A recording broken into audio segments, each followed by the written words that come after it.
Hey guys, what's going on? James here. In this video today, we're going to be discussing the Buccaneers draft strategy in the 2025 NFL Draft. Recently, Todd Bowles spoke to members of the media on April 1st, and when asked on the strategy for the upcoming NFL Draft, Todd Bowles had this to say. Being a defensive coach, I learned that you win by scoring points. I don't ever want to bypass a very good offensive player. I can figure things out enough on defense to keep us competitive. I would like to have some defensive players if that presented itself, but by no means will I bypass a very good offensive player just to satisfy my needs on defense. We can figure out how to keep the score down, but you can't figure out a way to keep scoring points, especially if your horses go down. You can never have enough horses on offense, but yes, I'd like to add some pieces on defense if that's what you're asking me, but whether they come in the first round or whether they come in the middle rounds remains to be seen. Now that's very interesting in my opinion, because it sounds like the Bucs strategy is going to be best player available, is what it sounds like to me, be it an offensive guy or a defensive guy. And I will say this, whenever I do hear people say, hey, best player available, you go with the best player available. I understand it to a certain degree. Okay, I do.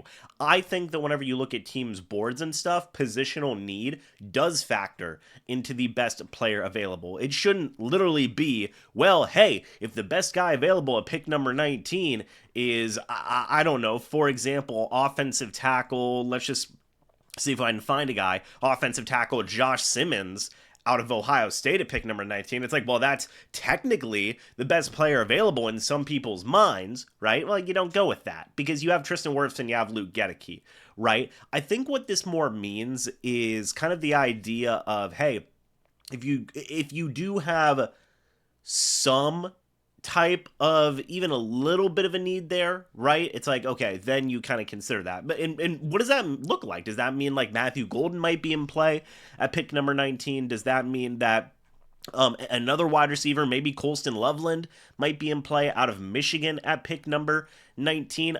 I think it's possible, but that does also scream to me that like, hey, we whatever the best player available is. But Bowles did say like, hey, we are really considering, we're not going to bypass on a good offensive player. So, like, if Luther Burden the third is there, do you consider taking him?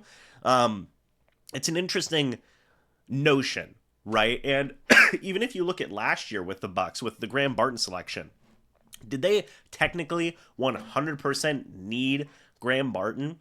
I mean, technically not. You did have Robert Hainsey at that center position. You could have went with a different player besides Graham Barton, but they did that. Could we see a similar scenario where the Bucs might go wide receiver early based on Todd Bowles' comments, or maybe a tight end in the first round based on Todd Bowles' comments? The Bucs haven't had the best success recently drafting tight ends in the first round. Look at O.J. Howard, but it is interesting to see that, like, hey, they are going to do what's best for business, so to speak. Now, again, I don't think that means it's like, well, technically Josh Simmons is the best player available in some people's minds, so get a tackle, because you do have two very established starters there.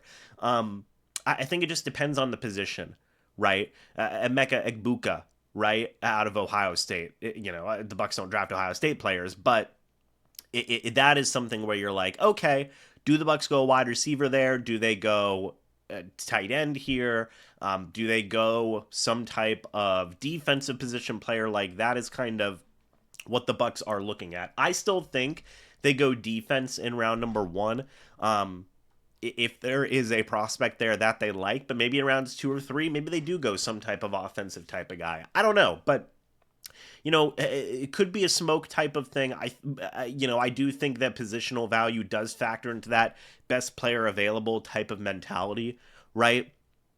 The Bucs aren't drafting a quarterback in round 1, certainly not, or a running back in round 1, certainly not. I don't think when it says like best player available, you don't take it to that length. But it does give you a couple more options in terms of maybe taking a tight end, maybe taking a wide receiver, or things along those lines. So what do you guys think about this quote from Todd Bowles? What is kind of your vibe on it? Do you think the Buccaneers will maybe go offense in round number 1? Do you think that they're going to still kind of stick to what everybody thinks they're going to stick to in terms of defensive stuff? Or if there is like an absolute blue chip type of guy, do they maybe go with him? I mean, maybe You know, if you see a guy like a Luther Burden III fall down the fall down the draft board, or if you see a, let's see if I can get it, maybe like a Tyler Warren's falling down the draft board, do you go with him?